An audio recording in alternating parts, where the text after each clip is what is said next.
Kyle Busch, on his birthday, wins the Bushy McBush Race 400 at Kansas. The headlines for this one are going to be ridiculous.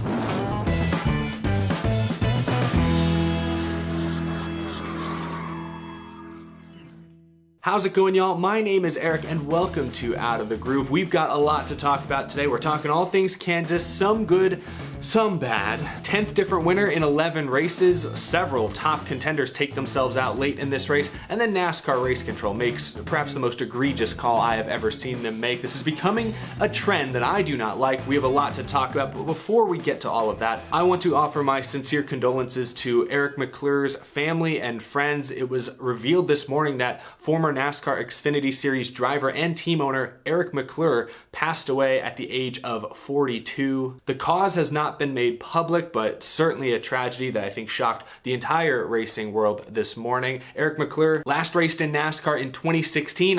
When I think Eric McClure, I think of the orange number 14 car on track in the Nationwide Series. He had a few different numbers, I guess, in his career, but often flew those hefty orange colors. It's been very neat to see on social media today many of his friends and fans sharing their memories of Eric McClure. So just want everyone to keep McClure's family and friends in their thoughts. A terrible tragedy for sure. So I just wanted to mention that here at the top of the show. Now, we do have to talk Kansas, and like I said, there are some good and there are certainly some bad things about this race. You know, the last time the NASCAR Cup Series raced at Kansas, it was last fall. You'll remember that finish between Joey Logano and Kevin Harvick, where Harvick, despite having the much faster car, couldn't do anything with Logano because of the aero deficiency the second place car had. That race left such a disgusting taste in my mouth, so I was very cautious coming into this weekend's race. Would we see more of the same? Would we see something that looked more like, the 2019 Kansas races, which, some took place at night, but those were pretty fun. What would we see here today? And we saw a bit of both. Early on in this race especially, that aero bubble was especially clear watching the battle for the lead. Brad Keselowski, who started on pole, led like the first 70 or so laps, and William Byron could never get closer than about 2 or 3 car lengths away from him, but he would stay there, so he was clearly as fast or faster, but he was not fast enough to break through that bubble and actually contend for the lead. It was frustrating to watch. Now, that being said, late in stage 1, when some faster cars like Kyle Busch and Kyle Larson got to the front, they were able to take the lead and slice and dice, and actually the end of stage 1 was quite entertaining, but you could tell throughout today's race that aerodynamics, dirty air, clean air, those were all terms that were at the tip of everybody's tongue all day long. It's just a side effect of the 550 horsepower rules package. There are some tracks it works better at than others. We did see a lot of great side-by-side racing in today's event. We also saw guys get loose and spin out by themselves, in that dirty air. But again, as is common at these bigger tracks nowadays with this rules package, air is a huge factor. And from a spectator's standpoint, it's kind of frustrating to keep talking about air because you can't see air. NASCAR is a spectator sport. It's all about the bright cars making exciting moves that get fans on the edge of their seat.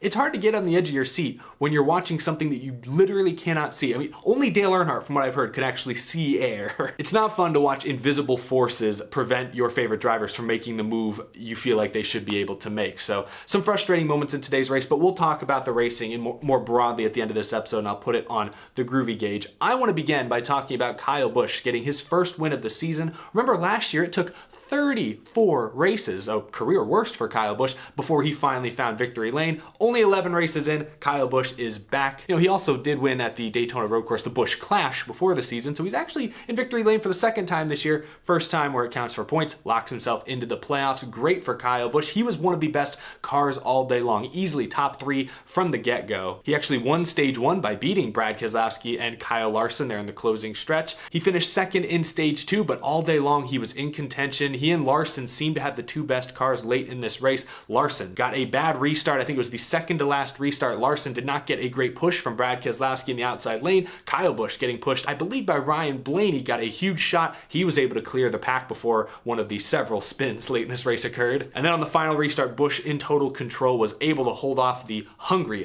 pack of cars behind him to get his first win. So was not a fluke win. Some of the other results we'll look at here in a second maybe surprise you, maybe some fluky results, sure, but Kyle Busch ran top 2 pretty much all day long. Not a shock to see him get the win. He won it really on that second to last restart when he got the better push than Larson did, and that car stuck there in the bottom lane. He was able to clear the 5 car. So Kyle Busch gets the win. He wasn't emotional in his post-race interview, but you could tell there was kind of a more somber tone in his voice. You could tell that, the last year and a half or so have not been up to his current standards. And Kyle Busch is, in his mid-30s. He's in the back half probably of his NASCAR Cup Series career. I remember a lot of veteran drivers. I remember Matt Kenseth talking about this a lot by the time he was late in his career. You start to wonder when a certain race win could be your last. You just never know. And that's why late in his career, you saw Matt Kenseth, you see other drivers as well. Like Tony Stewart, I remember, was kind of this way, or even Jeff Gordon a little bit. And they start to cherish those wins.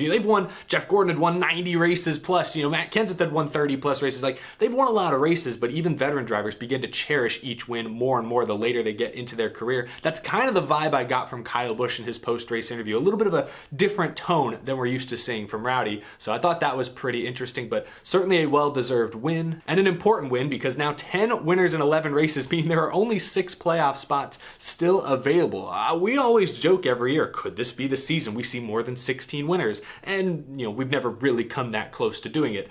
This year, though, there are still 15 races left on the regular season schedule. A ton of road courses still to race. Another super speedway as well before the playoffs begin.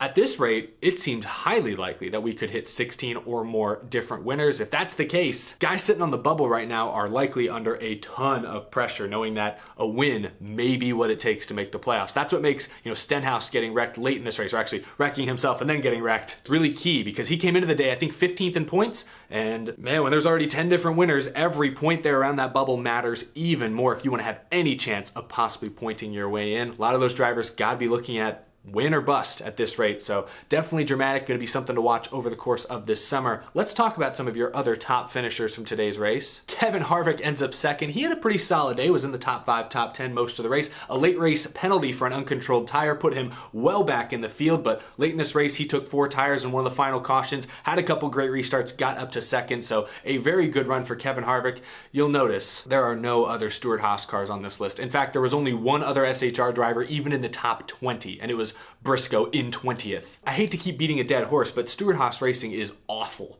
They are not a top team in NASCAR right now. I don't know if it's all the cars. I don't know if it's, they have 2 really young, inexperienced drivers on their team now. I'm not sure who really to point the finger at, but Stewart-Haas Racing is not a championship caliber organization. They have one competitive team on a weekly basis, and that's Kevin Harvick with Rodney Childers as his crew chief. They could still win the championship because Kevin Harvick and Childers are that freaking good. Eric Almirola, for a good portion of this race, ran 30th. I don't know what was going on. I don't know if he had an issue, but he was 30th. I'm laughing to break the tension. I'm not trying to laugh at anyone, but it's just ridiculous. Stewart-Haas Racing is not a 30th place team, but right now they have at least 2 or 3 cars on a weekly basis that are incapable of cracking the top 20. That is a huge, huge problem. Again, I'm not sure if it's the drivers. There's not a lot they can do with that. They've kind of made their bed. Cole Custer, Chase Briscoe, that's supposed to be the future. If they really don't pan out here in the next couple of years, holy moly, SHR is in deep, deep trouble. But credit to Kevin Harvick, again, doing the most with what appears to be utter garbage underneath him on a weekly basis, so credit to him. Brad Keselowski was up front much of the day, finished a solid 3rd. Matt DiBenedetto, again, another guy who took advantage of all those late race restarts and cautions to get up to 4th, but he was decent most of the day, ran around 10th. Chase Elliott, Martin Truex Jr., Tyler Reddick with a solid top 10. All 3 of those drivers ran around the top 10 most of the day, so very solid. Chase Elliott especially needed a good run. Tyler Reddick too. You see his teammate Austin Dillon also comes back to finish 10th. The RCR cars were fast today. They both ran inside the top 10 for much of the afternoon. Austin Dillon hit the wall late in this race, fell back, but even he recovered to 10th. See, all these late race cautions, which we'll get into more detail in a moment, really shook up the running order because you had some guys pitting for extra tires, other guys staying out and getting better track position. The field was constantly shuffling, basically from 5th place on back. So that's why you see guys like Chris Buescher there finishing 8th. He was 20th with less than 30 laps to go. So there you go. Denny Hamlin ends up finishing 12th. What a comeback for Hamlin after slapping the wall late in this race. So we haven't talked about him yet, but finishing 19th was Kyle Larson. He was probably the best car all day long. Kyle Busch was right there with him, but more often than not, it was Kyle Larson up front. In fact, he led about half of the laps. He won stage 2. Denny Hamlin took the lead from Kyle Larson late in this race, but Larson was hounding him. had him. And then finally, Hamlin actually made a mistake coming off turn 4, slapped the wall really, really hard, just pushed the car too hard. He had to stay full throttle to keep Larson behind him, but the pressure Larson was putting on him forced Hamlin into a mistake. It forced Hamlin to attempt to do something that his car was not capable of doing. He slapped the wall, fell to the back of the pack. He ends up coming back to finish 12th, so that's very impressive. But Kyle Larson ends up 19th for a completely different reason. Kyle Larson, again, dominated much of this race. He had the lead with the second to last restart, I believe, which he then lost to Kyle Busch after Larson did not get a very good push. Then, during the final overtime restart, Kyle Larson was second in the outside lane behind Ryan Blaney. His goal was to push Blaney around Kyle Busch on the outside, and then they could race from there. Going into turn 1, though, he just kept shoving Blaney and basically spun Blaney out. I don't know if Blaney was just off the pace or messed up, or if Larson was just pushing way too hard, but they basically wiped each other out. They both finished outside the top 15. Blaney was 21st. It looked kind of goofy. It looked like Larson just didn't let go, like just didn't give him any sort of space, didn't give him a chance to make the corner. I'm not sure what was going on. They were in a difficult spot regardless. Kyle Busch was getting a really good push on the bottom lane, but anyway, Kyle Larson had one of the top 2 cars all race long. Blaney was up in the top 5 much of the day. Neither driver gets the finish to show for it. Coming into today, though, Kyle Larson's finishes at mile and a half this season were 1st, 2nd, and 4th. So watch out at the mile and a half later on this summer, the intermediate tracks. Kyle Larson and that 5 team are clearly the team to beat more often than not. A few other notable incidents. Christopher Bell spent much of the day in the top 10. He finishes 28th, though, after getting loose and spinning out in one of the final restarts. He then collected both JTG Doherty cars, unfortunately, both Stenhouse and Ryan Preece. Bubba Wallace struggled today in that beautiful Dr. Pepper Zero car. He hit the wall a few times early on, dropped back outside the top 20, and then later in the race got loose again, collected Alex Bowman. Both drivers got damaged. Bowman actually had to pit for a cut tire. Bowman ends up 18th. Bubba Wallace ends up 26th. Just a really not a good season so far for the 23 car. I know we keep waiting for things to turn around, and they've had a few good runs where they look like they have top 10 speed and then something goes wrong and they finish 18th. But at some point, the excuses for Bubba Wallace and that 2311 team are going to dwindle away. I mean, nobody's expecting that team to go out and win, but the fact that they don't have a top 15 11 races into the season is not good at all. That's pretty awful. I know it's racing. You know, sometimes things just happen beyond your control, but the law of averages suggests that eventually you're going to have a race where things don't go wrong, and the fact that they have not had that race yet, or at least have not gotten a good finish out of one of those days yet, is concerning. That is not good. Right now, 2311 Racing has fallen below expectations. Not trying to put even more pressure on their shoulders, but boy, they got to pick things up pretty quickly. Those are your most notable finishers, though, from today's race. Suarez in 11th. William Byron, another top 10. Credit to him. Top 15s for the Ganassi cars. Anyway, there you have it. Now, we've got to talk about the most controversial thing that happened today. It didn't technically happened on the racetrack. It, I guess, happened on pit road. During green flag pit stops with about 55 laps to go in this race, there was a tire spotted rolling across pit road towards the racetrack and onto the infield grass. And there it sat, you know, just a few feet off the pit lane, but in the infield grass, you know, there's the trial, the track is over here, here's pit road, the tire was like there, drawing you guys like a 3D map here. Anyway, tire on the track. Per the rulebook, per historical circumstances, that usually results in a pretty quick caution from NASCAR. It's a huge chunk of debris that, while it's very far from the racing groove, if a car were to spin out and hit it, you know, you're sending a big heavy projectile that could go into someone's pit box, or, you know, injure pit crew members or officials or media that are on the infield. You know, it is a hazard, and per historical evidence, at least NASCAR usually, in fact almost always, throws a caution very shortly after a tire gets loose like that. Today, however, NASCAR decided to swallow the whistle. 1 lap goes by, no caution. Okay, 2nd lap, still no caution. 3, 4, 5, 6, 10 laps are going by, still no caution, no word from NASCAR. The tire's just sitting there this whole time as cars are soaring by at full speed. Why was NASCAR refusing to throw the caution? Well, pit stops had not completely cycled through yet. By the time the tire got to that weird precarious spot, there were really only 2 cars, I believe, that had not pit yet during that green flag cycle. It was Ricky Stenhouse and Chris Buescher. Within a lap or two, Stenhouse pit because they were short on fuel, but Chris Buescher stayed out. He stayed out for lap after lap after lap, trying to catch a caution because he believed, per historical evidence, that a tire sitting there in the grass would warrant a caution. But 10, 11, 12 laps go by, still no caution from NASCAR. Chris Buescher, finally, short on gas and tires, decides to pit, and still no caution. Another lap goes by, another lap. I think 2 or 3, maybe 4 more laps go by until NASCAR finally decides to throw the yellow flag with about, it was like 33 or 35 laps to go. They waited almost 20 laps longer than they probably should have to throw the caution, and that had fans, rightfully so in my opinion, in total uproar. I'm shocked that they didn't have a view of, you know, the 17 team yelling and just cursing out the officials that were in their pit box, because this is blatant race manipulation. Like, NASCAR deserves all the scrutiny, all the criticism in the world for this. This was, I can't believe they made this call in a NASCAR Cup Series race. This is the worst call I've seen since I guess February at the Daytona Road Course for that, you know, fake rain caution to spice things up. Although at least that one, it was more of a judgment call. This one seemed pretty much black and white. There's a tire on the infield grass. Try to find an example in recent history of them not throwing a caution for a tire in the infield grass. I'll listen to it, but as far as I know, that's always a caution, almost immediately. So this one seems black and white, but they still got it wrong. It's blatant race manipulation. They wanted the field to cycle through. They didn't want Chris Buescher to be a huge beneficiary of this fluke deal. Like, I get it. Throwing a caution for a tire getting loose and, you know, being pretty far from the racing surface, you know, that's lame. I understand NASCAR's perspective. I mean, that's a super lame reason to throw a caution late in a race. But it's still a caution. You know, that the caution is the correct call. So they eventually got the call right. I think it was right for NASCAR to throw the caution. The problem is that they waited almost 20 laps longer than they should have to throw the yellow. Like, if the tire was not a safety hazard for those 20 laps, it wasn't a safety hazard at all, and they should have just not thrown the caution. When they threw the caution, I'll admit, I was shocked. I couldn't believe it. Because this just opens up a whole new can of worms. Like, NASCAR fines teams and drivers for intentionally spinning out, for artificially altering the outcome of a race.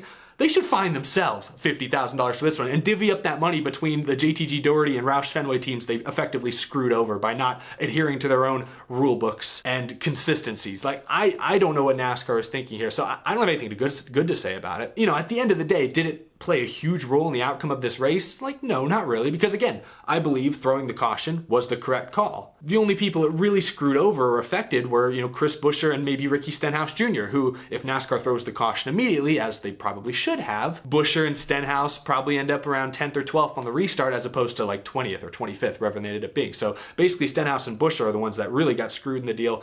Other than that, the caution was the right call. It was going to lead to a late race restart anyways, and, you know, who knows what kind of chaos may or may not have ensued after that. So in the grand scheme of things, this didn't have a huge effect on the race itself, because eventually they got the call right. A tire on the infield grass should be a caution. As lame as it is, I think that's the right call. But them waiting 20 laps, it was just clear that NASCAR didn't want to give Chris Buescher all that track position. Like, they felt like it would be cheap. They felt like it wasn't earned or something. And I'm like, who gives NASCAR the right to decide when a caution is fair or not to a certain team? Like, it's just blatant race manipulation. For decades and decades and decades, NASCAR and, you know, TV partners have, you know, promoted the idea of gambling on pit strategy. Like, it's a gamble. It may not pan out, but occasionally it will. Occasionally you'll get a lucky break on a caution and it will pan out. NASCAR decided today to take all the luck, all the gambling out of it and just refused to throw the caution. They just said, no, we're not doing it.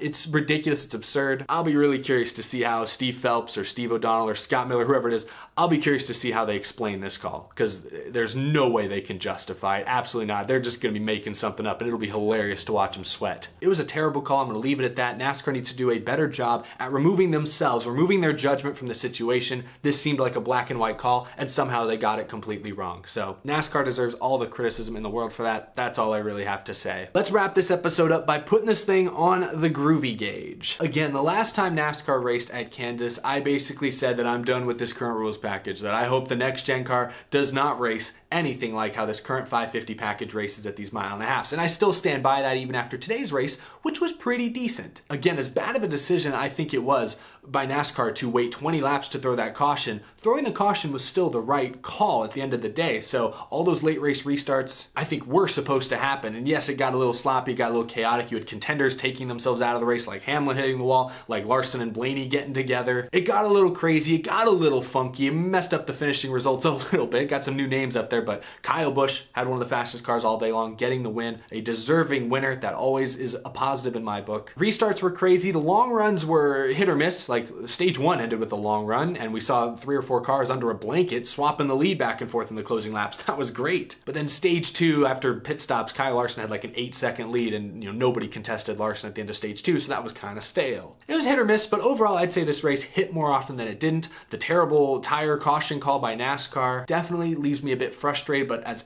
irritating, as inexplicable as that call was, it did not have a huge effect on the outcome of this race. So I'm not gonna let that taint my score too much. I'm gonna give the Bushy McBush Race 400, what a name, oh my goodness, a 70% on the groovy gauge. A very solid, very entertaining race. I'm still not a fan of the 550 horsepower package, especially at tracks like Kansas or Homestead where, you know, it's multiple lanes, guys can run the fence, they can run the white line. I feel like those are the type of tracks that never really needed to be, you know, fixed, quote unquote, and yet here we are. It was not a bad race. In fact, most of the Kansas races with this package have actually been pretty darn good now, is what this score means. But I still don't like how much time we spend talking about, you know, the aerodynamics of being the lead car versus the second car, how easy it is for the lead car to take someone's line away and completely screw them up. Like, it's too hard to pass, especially up front with this rules package at Kansas. That's a bit frustrating, but it didn't ultimately come into play too much at the end of this race with all those late race restarts. You know, the restarts were crazy. You could pass on restarts, so it was still pretty fun. Give it a 70%. What score would you give this race on your groovy gauges? That's gonna do it for this episode. Thank you all for watching. I hope you enjoyed. Again, let me know down in the comments what you thought of today's Kansas race. Be sure to subscribe if you're not already as well. And as always, a huge thank you to my amazing Patreon supporters. I couldn't do the show without your tremendous support.